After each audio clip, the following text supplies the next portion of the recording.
بسم الله الرحمن الرحيم. الحمد لله رب العالمين، وأفضل الصلاة وأتم التسليم على سيدنا وحبيبنا وشفيعنا محمد وعلى آله وصحبه أجمعين. أخواتي العزيزات، السلام عليكم ورحمة الله وبركاته. أتمنى أن تكون جميعا بخير وأن يكون كل شيء معكن على ما يرام. اليوم بإذن الله سنبدأ درسنا الثاني في النحو التطبيقي. خواهران عزیز، امیدوارم که همه شما صحت و سلامت باشید ان شاء الله و همه چیزتون به خوبی پیش می رود. امروز ان شاء الله درس دومی النحو التطبیقی را آغاز میکنیم، ولكن سنبدأ درس اليوم ان شاء الله بالاستماع إلى الحوار الذي قامت بإعداده طالبتان. فتفضلا حبيبتاي، يمكنكما البدء الآن. امروز ان شاء الله با شنیدن حواری که دو شاگرد آماده کردند آغاز میکنیم. مرحمت، ان شاء الله شما میتوانید که آغاز کنید. خب آغاز میکنیم. السلام علیکم و رحمت الله و برکاته. و علیکم السلام و رحمت الله و برکاته. كيف حالك أختي الكريمة؟ الحمد لله خيرا. وأنت كيف حالك؟ شكرا الحمد لله بخيرا. لو كان لديك الوقت أريد أتكلم معك. اگر وقتتان باشد من میخواهم با شما صحبت کنم. حسنا. خب لدي وقت قلیل، کمی وقت دارم. نذهب إلى المقهى. میرویم به قهوه خانه. تفضل اجلسی. مرحمت نشین. شکرا. تشکر. اختی أريد أن أصبح عالمة. خواهر جان، من میخواهم عالمه شوم. ماشاءالله. احسنتی. آفرین و تبارک الله. الله بركة دهات. ولكن لماذا تريدين أن تصبحي عالمة؟ ولكن برای چی میخواهی عالمه شوی؟ أريد أن تعلم علوم الدين جيدا. من میخواهم علم دین را خوب آموزم. و انقذ نفسی و الآخرین من الجهل. و خودم را و دیگران را از جهالت برهانم. و انال رضا ربی. و بر رضایت پروردگارم نائل گردم. احسنتی. افضل. آفرین و تو بهترین. انما الاعمال بنیات. همه اعمالها به نیت وابسته است. استغلی من وقتك جیدا. از وقتت خوب بهره برداری کن. الوقت سیف ان لم تقطعیه قطعک. وقت شمشیر است، اگر استفادهش نکنی قطعت میکند. هل لدیک معلمه؟ آیا استاذه داری؟ لا آسفم. نه متاسف هستم. انا ادرس بدون المعلمه. من درس میخوانم بدون معلمه. این هذا امر خطیر جدا. این بسیار کاری خطاست. اختاری مدرسا جیدا لنفسك. که برای خودت استاذه خوب انتخاب کن. و کن جادا فی هذا الموضوع. و در این موضوع جدی باش. این هذا العلم دین فانظری عمن تأخذین دینک. این علم دین است، پس نظر کن از کی میگیری آن را. جزاک الله خیرا استادتی. انا مسرور بلقائک. الله جزای خیر دهد استادم. من از دیدار شما شاد هستم. انا ایضا، من هم همچنین. ولكن آسفا. ولكن متاسفم. الوقت قلیل. انا اذهب الى المدرسه. وقت کم است، باید به مدرسه روم. متى يمكنني رؤیتک مرة اخرى؟ آیا من کی میتوانم شما را باز ببینم؟ ان شاء الله فی ایام قریبه. در روزهای نزدیک. الى اللقاء. تا بزید. فی امان الله. در امان الله. مع السلامه. حفظك الله فی امان الله. سلامت باشد. الله حفظتان کند در پناه خدا. تمام، ما شاء الله، ممتاز ما شاء الله. صحيح أنه كانت هناك بعض الأخطاء الصغيرة، ولكن بشكل عام أديتما دوركما بشكل جيد. أحسنتما. تقبل الله منكما. بهترین کردید. البته بعضی خطاهای خرد موجود بود، اما ان شاء الله که یعنی به شکل عمومی بهترین بود. و این گونه خطاهای کوچک البته از همه میشود. آهسته آهسته بهتر خواهد شد، اما بهترین کردید. ممتاز. قبل أن ندخل في موضوع اليوم، هل أكملتن الواجبات يا أخواتي؟ پیش از آن که به موضوع امروز گذاریم، یک بار دیگر از شما میپرسم آیا وظیفه خانگی را اجرا کردید؟ بعضی ها به همان سوالی که من در گروه فرستادم جواب ندادند. پس انشالله در همانجا جواب بدهید. 22 نفر 17 نفر واجبات را ادا کردند، 6 نفر نکردند. باقی ندارد. انشالله کوشش کنید که از همه در وقت عاجل ادا کنید انشالله. الأسبوع الماضي إن تتذكرنا تعلمنا أن علامات الاسم 5. أما اليوم فسنتحدث عن علامات الفعل. هفته گذشته اگر در یاد داشته باشید ما علامت‌های اسم را گذاشته بودیم که علامت‌های اسم 5 تا هستند. امروز باشد انشاءالله درباره علامت‌های فعل سخن میگویم. من نام شما رو میگیرم، کسانی که واجبات را ادا کردند از آنها سوال میکنم انشاءالله. این بود واجبات هفته قبلی. شما انشاءالله کوشش کنید که جواب بدهید. سوال چنین بود در این واجبات: ای الکلمات التالیه لا يمكن ان تكون اسما. کدام یکی از این کلمه ها نمیتواند که اسم باشد؟ یعنی که برای طالبه علم من خیلی آسان کرده بودم که باید طالبه علم در اینجا هر کلمه رو نظر کرده یک علامت اسم رو باید پیدا کند، جستجو کند.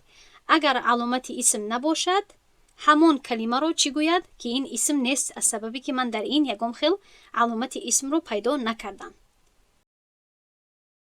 خب بهترین جواب دادید ماشاءالله. کسانی که قبلا نفهمیده بودند شاید که شما کمی حالا بهتر فهمیده باشید. خب اکنون از سببی که زیاد وقت هم نداریم، وقتی نماز عصر هم خیلی نزدیک هست به ما، من انشاءالله حاضر درسی نو رو با شما درس میدهم. خواهش میکنم که هنگامی درس کوشش کنید که گپ نزنید که اوصایتون نآید. چطوری که گفته بودم هفته گذشته ما 5 علامت های اسم رو آموخته بودیم، یعنی گذاشته بودیم.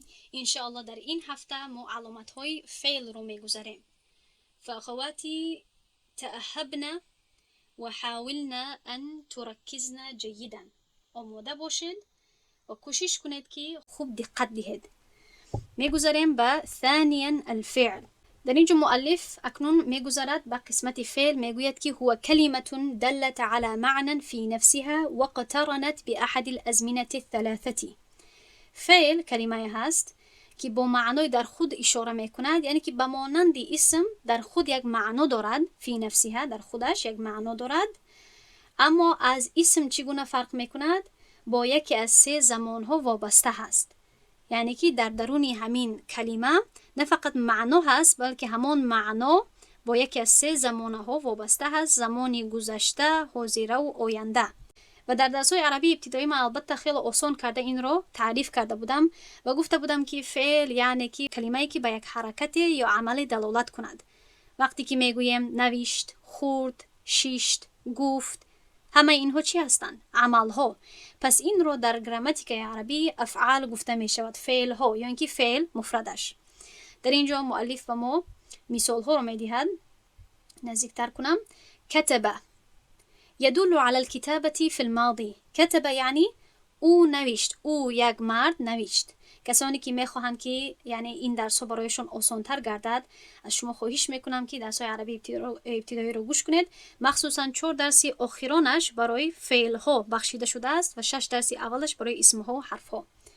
کتب او یک مرد نوشت، نوشتن رو در زمان گذشته اشاره میکند. این رو گفته میشود فعل ماضی. خب یا اینکه الفعل الماضی به لهجه عربی. یکتبو و همین خودی کتبه، همین کف تبه به نوشتن اشاره میکند، معنای نوشتن رو دارد. اکنون کلمه یکتبو او می نویسد، یعنی که او یک مرد در زمان حاضر یا آینده می نویسد. گرچه که در اینجا مؤلف چی میگوید؟ یدل علی الکتابه فی الحال. نوشتن رو در زمان حاضر اشاره میکند. از سببی که عموما این بله هم برای حاضر، زمان حاضر و آینده استفاده می شود، این به هر دوی زمان استفاده می شود. و شاید به شما سوال خلق شود که چه خیلی ما فهمیم که این یعنی این عمل حاضر انجام داده می شود یا همین عمل کننده این عمل رو حاضر انجام می دهد یا در زمانی آینده؟ جوابی من برای شما فارس زبان ها همین است که چطوری که در زبان تاجیکی و فارسی ما برای زمان حاضر و آینده یک کلمه رو استفاده می کنیم، همین خیلی هم در زبان عربی می باشد. مثلا می گوییم که او یک مرد نوشت. از نوشت الکی ما قید کرده میتوانیم که در زمانی گذشته نوشت. اما وقتی که میگوییم که زید مینویسد، مینویسد میتواند که حاضر باشد یا مینویسد میتواند که پگاه یا فردا باشد. فهمیدین؟ چه خیلی میفهمیم که به کدام زمان اشاره میکند؟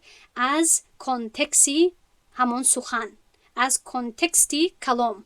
کانتکست رو اگر نفهمید، این هم به روسی هم به تاجیکی همین خیلی گفته می شود، از زمینه کلام یا اینکه از سیاق کلام، از حالتی همون واقعه ما فهمیده می توانیم که این یعنی از سخنهایی که پیش از همون فعل می آید، بعد از همون فعل می آید، ما قید کرده می توانیم که این در زمان حاضر هست یا اینکه آینده. اما عموما در اینجا وقتی که سین یا سوف علامت های آینده اگر در فعل نباشد، عموما برای زمانی حاضر استفاده می شود. انشالله درباره فعل های مضارع باز علامت هایش می آید. اکتب يدل على الكتابة في المستقبل. اکتب یعنی که نویس، تو یک مرد. خب نوشتن رو در زمان آینده اشاره میکند. در درس های عربی ابتدایی ما فعل های ماضی رو هم گذاشتیم، مضارع، امر و نهی رو هم گذاشتیم. 4 یعنی قسمی فعل ها رو من به شاگردان درس داده بودم. اگر این درس برای شما مشکلی میکند، همون درس ها رو گوش کنید. خب اکنون اقسام الفعل، قسم های فعل. این بعضی مثال ها بود برای زمانه. در اینجا همه این نقطه هایی که من گفتم فهمیدن لازم نیست. خب صبر کنید تا آخری درس. اکنون قسم های فعل، مؤلف میگوید ینقسم الفعل الى 3 اقسام، ماض و مضارع و امر. فعل به 3 قسم تقسیم می شود، ماضی، مضارع و امر. اگر باید داشته باشید شاگردان قدیمه که من برای شما گفته بودم که هر مؤلفی، هر نحوی شناس، هر مؤلفی نحو فعل رو به هر قسم تقسیم میکنند. بعضی ها 2 قسم میگویند، بعضی ها 3 قسم میگویند، بعضی ها 4 قسم به تقسیم میکنند. این آنقدر فرقیت کلانی نیست، تأثیر کننده نیست. خب الماضی، خب فعل ماضی چیست؟ گرچندی که من برای شما کوتاه کرده گفتم که فعل زمانی گذشته. الماضی هو ما دل على حدث وقع قبل زمان التکلمی. ماضی آن فعل است که به واقعه اشاره میکند که قبل از وقتی گفتار روی داده است. خب این شد تعریفی گویم که اصطلاحی، اما با گفته آسان من گفتم که یک عملی که در زمان گذشته رخ داده باشد، این را فعل ماضی گفته می شود. مثال ها کتب، نوشت. خب اصلا این همه این فعل ها صیغه دارند، یعنی که شخص، عدد و جنس را هم در بر می گیرند که ما از کتبه الکی می دانیم که کتبه یعنی که یک مردی که غایب باشد نوشت. این پورا یک جدول تصریف دارد که الکی ما این رو گذاشتیم، کتبه، کتبه، کتبو، کتبت، کتبتا، کتبنا و غیره تا آخر 14 تا صیغه رو شما از یاد کرده بودید. کتبه نوشت، فهمه فهمید، یعنی در زمان گذشته. حالا به زمانش و به تعریفش دقت کنید. دخل درآمد، خرج برآمد، استغفر بخشش پرسید، در زمان گذشته. علامتی فعل های ماضی چیست؟ علامتی فعل ماضی ان يصلح لأن تتصل به تاء التأنیث الساکنه. علامت فعل ماضی این است که پیوست شوی تاء مؤنث ساکنه بر او درست هست. تاء التأنیث الساکنه کلمه خیلی کلان معلوم می شود و دشوار، اما من برای شما آسان می کنم که این را فقط چی گفته می شود؟ همین حرف تایی که بالایش سکون داشته باشد، این را تای ساکنه گفته می شود و این به جنسی مؤنث اشاره می کند در فعل ها.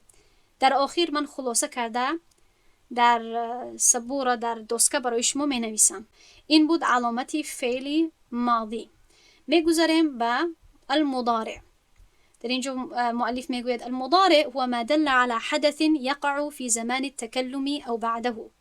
مضارع آن فعل هست که بر حادثه اشاره می کند که در وقت گفتار یا بعد از آن رخ می دهد. در اینجا هر دوی زمانه ها را ذکر می کند. مثلا یکتبو می نویسد، می تواند که حاضر باشد یا فردا. یقرأو می خواند، یدخلو می درآید، یخرجو می براید، یستغفرو بخشش می پرسد. اکنون نه فقط شما باید از همین تعریف فعل مضارع آگاه باشید، بلکه این خیل کلمه ها را که هم من برای شما ترجمه میکنم و پیش میکنم، این فعل ها رو هم باید از معنای آنها آگاه باشید. همین هایی که در قوسک برای شما مثال داده می شود که کتب معنایش نوشتن هست، قرأ معنایش خواندن هست، دخل در آمدن، خرج بر آمدن، استغفر بخشش پرسیدن. همین خیل در دورانی یعنی آموختن گراماتیک هم شما می توانید که لغت خود را وسیع کنید. و در اینجا مؤلف واضح می کند که المضارع صالح للحال والاستقبال. فعل مضارع برای زمان حال و آینده استفاده می شود و من الکی برای شما فهموندم که اگر شما سوال کنید که چخیل من فهمم که این در اینجا حاضر رو در نظر دارد یا آینده رو، من الکی با شما گفتم که چخیلی که در زبان تاجیکی از همان زمینه کلام، از حالت کلام، از کانتکست کلام شما فهمیده می توانید که هدف گوینده حاضر هست یا هدف گوینده آینده هست. همین خیل هم در زبان عربی هست. از حالتی همان واقعه، از یعنی جوابی شنونده و غیره فهمیده می شود. اما باز هم بعضی علامت ها هست که فعل مضارع را به ما روشن می سازد که حاضر این کار یا این عمل انجام داده ایستاده است یا انجام یافته است یا اینکه در آینده انجام یابد. مثلا در اینجا مؤلف می گوید یکتب زید الان، کلمه اساسی الان، می گوید الفعل یکتب هنا للحال لوجود قرینة تعینه لذلك وهي لفظ الان. زید می نویسد حاضر، زید حاضر یا الان می نویسد. می گوید که فعل یکتب در اینجا برای زمانی حال هست، از سبب آن که همراه آن یک قرینه هست. قرینه یعنی اشاره، اگر قرینه رو نفهمید، یک قرینه هست، یک اشاره هست، یک علامتی هست که به همان زمان او رو معین می کند. و این علامت چیست؟ کلمه الان. ادامه می دهیم به مثالی بعدی. نظر کنید در اینجا سوف یکتب زیدون، زید خواهد نویست. خب من این رو خودم برایش مترجمه میکنم، یا اینکه بدتر خواهد نویست. پس در اینجا ما کدام علامت رو داریم؟ سوف. این یک علامت هست یا یک قرینه هست، یک اشاره هست که خودی فعل رو به ما روشن‌تر میسازد. مؤلف میگوید الفعل یکتب هنا للاستقبال لوجود قرینه تعینه لذلك وهي سوف، که در اینجا فعل یکتب برای آینده استفاده می شود. در اینجا زمانی آینده. از سببی چی؟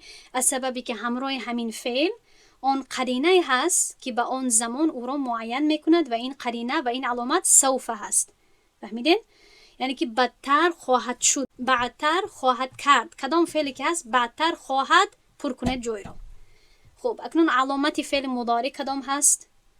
ان یصح وقوعه بعد لم او السین او سوف. علامت فعل های مضارع این است که پیوست شوی حرف های سین، خودی سین، نه اینکه سین یا نون، خب همین خودی حرفی سین تنها، یا اینکه لم یا اینکه سوف بر او درست هست. کمی در اینجا زبانی نحوی اصطلاحی استفاده می شود، شاید کمی قین فهم باشد، اما من برای شما بعض زبانی کودکی در آخر درس خلاصه می کنم، تشویش نکشید. مثال ها رو در اینجا می آورد برای همین علامت هایی که حاضر به ما اشاره کرد. گفت که لم و گفت که سین و گفت سوف. پس برای هر یک از این علامت ها چی میکند؟ برای ما یک مثال رو پیش میکند. میگوید که قوله تعالی لم یلد و لم یولد. در اینجا چی داریم؟ لم. اگر پیش از یکم کلمه لم بیاید و ببینیم که همون کلمه چی دارد؟ سکون دارد در آخران حرفش، پس همین کلمه چیست؟ فعل هست. هر دوی این یلید و یولد فعل هست. از چی سبب؟ از سببی که پیش از آنها لم آمده است. دویم آیت قوله تعالی سیقول السفهاء من الناس. سیقول در اینجا کلمه رو ببینید، سین در اولی همین کلمه پیوست شده است. سینی که در اینجا اشاره کرده بود. یقولو در اینجا فعل حساب می شود از سببی که در این کلمه در اولش سین پیوست شده است. بعضی وقت سین از خودی همون کلمه می باشد، یعنی از خودی معنای همون کلمه می باشد. مثلا سیفون اگر بگویم در حوار امروزه گفتن یعنی سیفون یعنی شمشیر. در قول متنبی هم خوانده بودیم از سیفو. در اونجا در معنای شمشیر سین از خودی اسم هست، از خودی کلمه هست. برای همین تا یک درجه معنای کلمه رو هم فهمیدن یعنی کمک میکند. اما یک چیز دیگر رو من برای شما میگویم که پس از سین باید یکی از حرفهای مضارع بیاید. خب یکی از حرفهای فعل مضارع که این 4 حرف می باشد که در اینجا برای شما واضح می سازد که نه فقط سین هست. بعد از سین چطور شما می توانید که بفهمید که این سین خودی کلمه نیست، بلکه سین اضافی هست که پیش از کلمه علاوه شده است، که پس از سین یکی از علامت‌های مضارع می آید. خب این شد مثال برای سین. و برای سوف چی مثال هست؟ سوف استغفر لکم ربی، من از پروردگارم برای شما بخشش خواهم طلبید. در اینجا البته کمی ترجمه درست‌تر رو من در اینجا موندم از سببی که آیه قرآنی هست، یعنی که باید به احترام ترجمه کرده شود، درست و دقیق ترجمه کرده شود. اما از جهتی اگر من لفظ به لفظ ترجمه کنم تا اینکه شما تطبیق همین را در همین جا بفهمید، یعنی که خواهم کرد، یعنی چی خواهم کرد؟ خواهم بخشش طلبید برای شما از پروردگارم. این شد علامتی سوفه. پس این 3 علامت به ما نه فقط اشاره میکند که این فعل هست، بلکه فعل مضارع هست مخصوص تر. و در آخر میگوید ولا بد ان يكون مبدوءا بحرف من حروف المضارعه المجموعه في انيت وهي الهمزه والنون والياء والتاء. میگوید که و حتما باید که با یکی از حرفهای مضارع، و این حرفهای مضارع کدام ها هستند؟ همزه، نون، یا و تا. اینها رو جمع میکند در یک کلمه خرد که ما باید گرفته توانیم. میگوید انیتو. خب میگوید در کلمه انیتو جمع شدند. اما بعضی مؤلفا چخل این حرف رو جمع میکنند اتینا، انیتو فرق نمیکنند. چطوری که در فن تجوید، زیادی شما از فن تجوید بهتر آگاه هستید، چطوری که در فن تجوید ما مثلا داریم یعنی فحثه شخص سکت، او مثلا اجد قط بکت، قطب جد. همین خیل یک رمز، یک کلمه میسازد تا اینکه این کلمه حفظ همان حرف ها رو برای انسان آسان کند. پس در اینجا مثال میدهد برای همزه اکتبو، من می نویسم. پس این همزه چی شد؟ این علامتی مضارع شد، یعنی که به ما اشاره میکند که در اینجا این کلمه فعل مضارع هست. نکتبو در اینجا نون هست، ما می نویسیم. یکتبو او می نویسد. تکتبو تو می نویسی، یعنی که او یک زن می نویسد. پس در اول این کلمه ها، این فعل ها ما چی دیدیم؟ این 4 حرف ها رو دیدیم. اکنون انشاءالله میگذاریم به آخران صحیفه امروزه که این فعل امر می باشد. توجه کنید، در آخر من برای شما خلاصه میکنم. حاضر اگر نفهمیده باشید اونقدر خوب، باکی ندارد، این عادی هست. در آخر من برای شما خلاصه میکنم و با واسطه تمرین و تکرار شما بهتر خواهید فهمید. الامر هو ما دل على حدث يطلب حصوله بعد زمان التكلم. امر فعل است که به حادثه اشاره میکند که برای اجرای آن پس از وقتی گفتار طلب کرده می شود. یعنی که گوینده برای اجرای یک عمل طلب میکند. گوینده از شنونده طلب اجرای یک عمل رو، یک حرکتی رو میکند. از این قدر واضح کرده گفته نمی شود. مثلا اکتب، نویس. در اینجا من کوشو نوشتم، کوشو نادرست هست. خب اکتب، این بنویس باید در اینجا باشد، بنویس باشد. من این را اصلاح میکنم انشاءالله. اکتب بنویس، افتح کوشو، اجلس بنشین، استغفر بخشش پرس. در همه این مثال ها چی شد؟ ما طلبی یک چی کردیم؟ ما طلبی اجرا کردن یک عمل رو کردیم. علامته مجموع شیئین. میگوید که علامت فعل کدام ها هست؟ 2 علامت می باشد برای فعل الامر. یکمش این است که دلالته علی الطلب، دلالت کردن همان کلمه، همان فعل بر طلب، یعنی افاده طلب. قبوله یا المخاطبه، و قبول کردن همان کلمه یا مخاطبه یا مخاطب را. مثال می دهد اکتب هذا فعل امر. میگوید که اکتب یعنی که بنویس، در اینجا درست نوشتم، این چی است؟ فعل امر هست. لانه يدل على الطلب، زیرا که این کلمه به طلب اشاره میکند. و یقبل یا المخاطبه، و یا مخاطبه رو قبول میکند. فیصح ان تقول، پس صحیح هست، درست هست که تو بگویی اکتبی یای مخاطبه در اینجا اشاره به یای هست که در آخری همین فعل امر اضافه کرده می شود برای جنسی یک زن، برای خطاب کردن برای یک زن. اگر ما خواهیم که به یک مرد خطاب کنیم و بگوییم که نویس، ما میگوییم اکتب. اگر ما خواهیم که خطاب کنیم به یک زن، ما باید بگوییم که اکتبی. پس هر کلمه ای که وقتی که شما جدول امرش رو، امر مخاطبه رو وقتی که میگویید، اگر بر همان فعل شما یای مخاطبه رو گذاشته توانید، یعنی که درست تصریف شود، پس این رو فعل امر گفته می شود. عموما همین یایی که در آخر فعل ها، یای ساکنه که در آخر فعل های امر اضافه می شود، علاوه می شود، این اشاره به فعل بودن همین کلمه می کند. خب پس اکتبی الکی چون که در اینجا یای ساکنه هست، گرچه که سکونش نمایان نیست، اما اگر حرف اگر یکم چیز نداشته باشد به سکون دلالت میکند. پس سکون باشد یا نباشد در آنجا سکون هست. خب سکون خودش به نبودن چیزی یا خاموش بودن همون حرف دلالت میکند. خب پس همین یایی که ساکنه هست در آخری فعل امر به فعل بودن همون کلمه دلالت میکند. و زیادتر مثال ها رو می آورد. مثلا از سوره مریم میگوید و نحو قوله تعالی فکلی و شربی و قری عینا. به مریم علیه السلام خطاب کرده گفته شد کلی بخور و شربی بنوش و قری عینا و چشمت رو آرام ساز. خب یعنی که راحت باش. پس در اینجا مؤلف میگوید فالکلمات کلی و شربی و قری افعال امر. کلمه های کلی، اشربی، قری، همه اینها فعل های امر حسابیده می شوند لانها دلت على الطلب و قبلت یا المخاطبه. السبب که اول اینها دلالت می کنند به طلب، یعنی طلب رو افاده می کنند، و دوم همه این کلمه ها البته یای مخاطبه رو قبول کردند.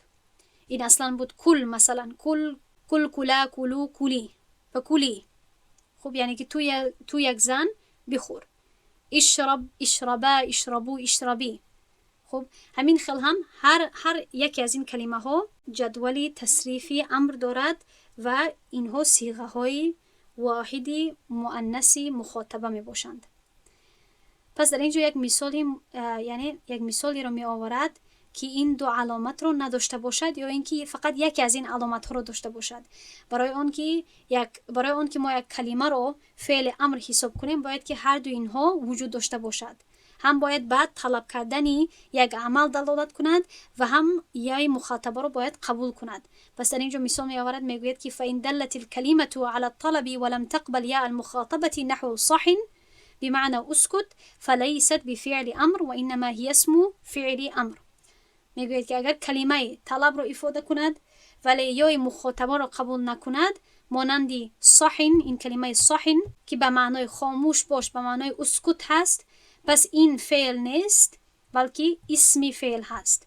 یعنی که وقتی که یک کسی میگوید صحن، اگر من آسان‌تر کرده برای شما بفهمونم، وقتی که یک کسی میگوید صحن، این به معنای این گونه هست که یک کسی بگوید خاموش یا خاموشی. خاموشی البته خودش فعل امر نیست، اما به خاموش باش اشاره میکند. فهمیدین؟ پس در اینجا از سببی که بله این به طلب عمل، به طلب اجرا کردن یک عمل بله دلالت میکند، اما این تصریفی یعنی فعلی ندارد، چون که این فعل نیست، این اشاره هست به طلب کردن یک عمل. یک مثال دیگر رو بدیم. در زیادی زبان ها مردم چی میگویند وقتی که میخواهند که یک کس خاموش شود؟ میگویند ش. اگر در اینجا ش بگویم، خب همین شش خودش یکم خیل فعل امر نیست، اما به طلبی انجام دادن یک عمل اشاره میکند. پس صحن هم به مانند همان هست که این اسم هست که به یک فعل اشاره میکند یا به فعل امر اشاره میکند، اما خودش اصلا فعل نیست، اسم فعل هست، نام یک فعل هست. فهمیدین؟ پس این البته که ما این رو فعل نمیگوییم، این رو اسم میگوییم از سببی که تنوین دارد. و یک مثال دیگر، و این قبلت یا المخاطبتی، اگر یای مخاطبه رو قبول کند اما به طلب عمل دلالت نکند، پس در آن وقت هم ما او رو فعل امر نمیگوییم. ولم تدل على الطلب، اگر یای مخاطبه رو قبول کند اما برای یکم طلب عمل دلالت نکند، مثلا تقومین فلیست بفعل امر و انما هي فعل مضارع، پس در آن وقت این فعل امر نیست بلکه فعل مضارع هست. تقومین این فعل مضارع هست. خب معنای این کلمه هست تو یک زن میخیزی. پس این گرچنده که فعل هست اما فعل مضارع هست، فعل امر نیست. در اینجا یایی که در اینجا میبینید، خب این رو یای مخاطبه گفته میشود که با یک زن، وقتی که درباره یک زن گفته میشود که تو میخیزی، همین یا رو در اینجا علاوه کرده میشود در آخری همین فعل. اما از سببی که این به طلب دلالت نمیکند، طلب یک عمل، از این سبب این رو فعل امر گفته نمیشود. پس انشاءالله در همین جا ما تمام علامت های فعل رو گذاشتیم. من برای شما تمام اینها رو خلاصه میکنم، در اینجا نظر کنید. خب علامت الماضی علامه نوشتم از سببی که یک تا علامت هست، در اینجا یک تا علامت ذکر شده هست. بعد نوشتم علامات المضارع و علامات الامر، یعنی که علامت های فعل های ماضی چی هست؟ تای تأنیسی ساکنه، تایی که بالایش سکون باشد. خب این است تا، این سکون بالایش. وقتی که در آخر یک فعل علاوه شود، فعل ماضی البته، این رو علامتی فعل ماضی گفته می شود. پس در اینجا نظر کنید، من برای شما بعضی مثال ها رو پیش کردم. کتبت یعنی که او یک زن نوشت. خب کتبت اگر در اینجا یعنی اهمیت بدهید، کتبت در آخرش تای ساکنه هست. فهمت هم در آخرش تای ساکنه هست. دخلت هم در آخرش تای ساکنه. خرجت. کتبت یعنی که او یک زن او نوشت. فهمت و این البته در زمانی گذشته است. فهمت یعنی که او یک زن فهمید. دخلت او یک زن در آمد. خرجت او برآمد. فهمیدید؟ پس تمام اینها در آخرشون کدام علامت رو دارن؟ تای ساکنه‌ای که به مؤنث بودنی، به صیغه مؤنث بودنی همین فعل اشاره میکند. اکنون ما داریم علامت های مضارع. مؤلف گفت که سوف، این یک علامت مضارع هست. این چی معنی داشت؟ که خواهد بدتر، خواهد کرد. کدام فعلی که باشد خواهد، در زمانی آینده، خواهد نوشت، خواهد خواند، خواهد کرد. خب و سوف هم خواهد معنا دارد. اما بین آنها چی فرق است؟ که سوف برای خواهد کرد دیرتر، در زمانی دیرتر، و سین برای زمانی قریبتر. اگر دیرتر انجام داد رو در نظر داشته باشیم، سوف رو استفاده میکنیم، و سین برای خواهد کرد در زمانی نزدیکتر، قریبتر. لام برای نفی هست، یعنی که نکردن یگم کار. خب این هم یک علامتی مضارع هست. و غیر از این سه تا گویم که حرف هایی که در اولی فعل ها یا پیش از فعل ها علاوه کرده می شود، ما دیگر این حرف ها رو همچون علامت داریم. یعنی که اینها رو علامت های مضارع گفته می شود. یعنی که چطوری که مثال داده بود مؤلف، اکتبو، تکتبو، یکتبو، نکتبو، در اول یک کلمه وقتی که این حرف ها باشد، اینها با ما اشاره میکند که شاید، یعنی که احتمال خیلی کلان هست که این کلمه یک فعل مضارع باشد. و در آخر علامت های امر کدام ها بودند؟ وقتی که یک کلمه از جهت معنا وقتی ما جستجو کنیم و وقتی که ما فهمیم که این به افاده طلب، جستجو کردنی، انجام دادن یک عمل وقتی که معنا داشته باشد، پس این یکی از علامت های فعل امر می باشد. و این چون وقتی که یای ساکنه‌ای که در آخر فعل علاوه کرده می شود، این هم وقتی که در آخر فعل امر باشد، این به ما اشاره می کند که این علامتی فعل امر هست. پس در اینجا نظر کنید که همه اینها علامت های فعل ها می باشند. تای ساکنه، سوف، سین، لم، اتینا یا انیتا، چخلی که خواهد گوید، یای ساکنه و افاده طلب. اکنون انشاءالله ما می گذاریم به تمرین امروزه و انشاءالله که با واسطه همین تمرین شما درس رو بهتر خواهید فهمید. باستخدام العلامات التي درستها، با استفاده کرده از علامت هایی که تو یک زن آنها رو خواندی، درس خواندی، حدیدی، تو یک زن قید کن، یعنی که نویس در اینجا. اذا كانت الكلمات التاليه، نویس که آیا این کلمه هایی که در پایان هست، تالیه، بعد از این می آید، آیا آنها اسما هستند؟ اسما یعنی که جمعی کلمه اسم. خوب، آیا اسم هستند یا اینکه افعال، جمعی کلمه فعل؟ آیا اسم هستند یا اینکه فعل؟ نامه های خود را در چت نویسید، یک تا کرده انشالله از شما میشنوم. و کسانی که ثبت درس رو گوش میکنن، انشاءالله ما حالا تمرین رو میکنیم. پس از انجام دادن تمرین ویدیو ادامه خواهد داد و جواب ها رو شما خواهید دید.